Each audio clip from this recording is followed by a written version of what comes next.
To roll the thoracic spine, we can use a roller going from the rib cage up to the neck. And we're lifting our hips off the ground, supported by our feet in order to get more pressure. And I can lean from right to left to increase the intensity on one side or the other. If I really want to sink into a tight spot in my thoracic spine, I can use a massage ball, a lacrosse ball, a tennis ball. I'm going to place the ball in that area, lift the hips up off the ground, and do micro movements just to try to get the ball to find the best area to sink in that tight spot. I can move side to side and up and down. Generally, then I'm just going to move the ball to another spot rather than roll, so I have more control of the intensity here. And again, lifting up the hips, and I can lean to my right here if I really want to increase the pressure on one of the tight spots. And again, we're focusing between the shoulder blade and the spine. I love the threading stretch for stretching through the mid-scapular muscles, rhomboids, trapezius, and even getting some lats. You're going to be on your knees and reach one arm through and across your body, pressing that arm into the ground. Then you can adjust the angle to change the pull of the stretch. And the higher up you get, then you're going to be getting a little bit more of a stretch of the lats.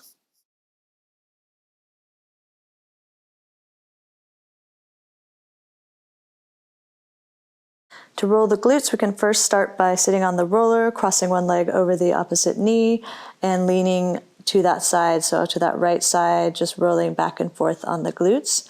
To get more pinpointed, we can use a ball, placing it right next to our hip, then laying directly onto that ball in the meat of that muscle.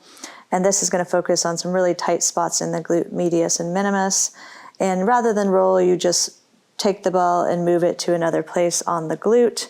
And don't forget to come very far forward near that front hip bone. You're going to find some nice tight spots there. You really want to hang out and sink in and affect some change. To stretch the side of my glute, we're going to do a pigeon pose here. And once we're in this position, we want to make sure that my left hip in this case is pressing down towards the floor to keep the hip square.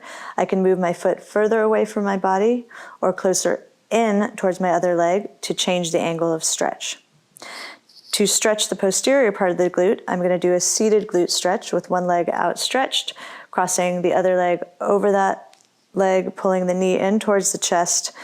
Nice and tall posture, sitting on my sit bones, pulling my knee further in towards me to increase the stretch.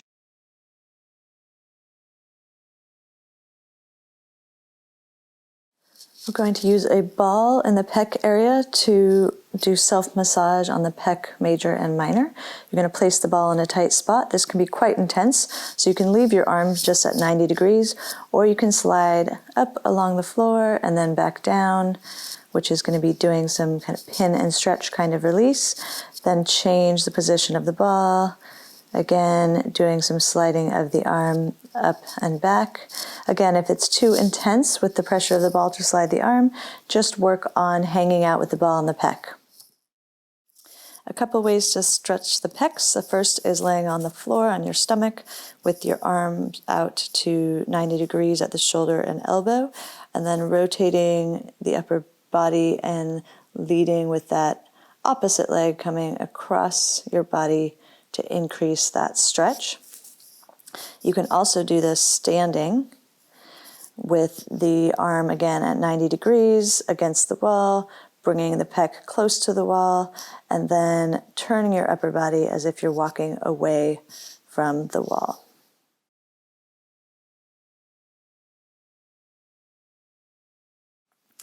To roll the lats, we're going to use a roller. We're going to lay on our side, and we're rolling from the attachment at the armpit down the side body along the rib cage.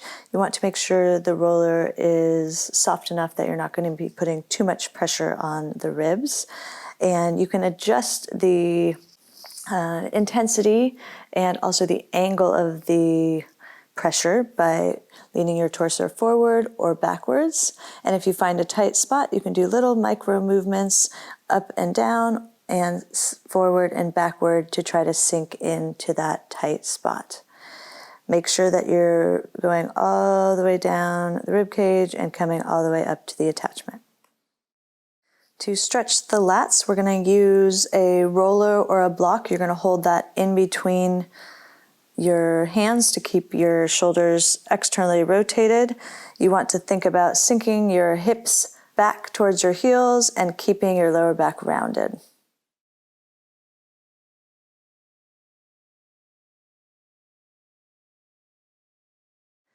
To roll the quads, I'm going to start on my stomach with the roller under both quads, rolling from the knee all the way up to the hip, finding tight spots.